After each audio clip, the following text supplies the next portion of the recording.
তোমার বয়স কি 20 পার হয়ে গেছে? তাহলে কয়েকটা কথা বলছি, শুনে রাখো। এই কথাগুলি অত্যন্ত সিরিয়াসলি তুমি গ্রহণ করো, কাজে দেবে। ইয়ার্কি, আড্ডা, হাসি ঠাট্টা তোমাকে কমিয়ে দিতে হবে।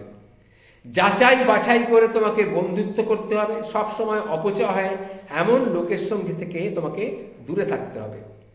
বাবা মায়ের তিক্ত কথা তোমাকে হজম করতেই হবে। অন্যের সমালোচনাকে উপেক্ষা করতে হবে। নিজের ক্যারিয়ার গড়ায় তোমাকে মনটা দিতে হবে।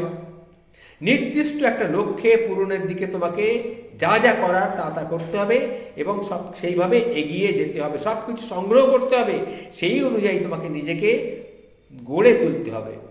5 বছর যদি ঠিক এইভাবে তুমি চলতে পারো, তোমার পরবর্তী বাকি জীবনটা সুখে শান্তিতে কাটবে।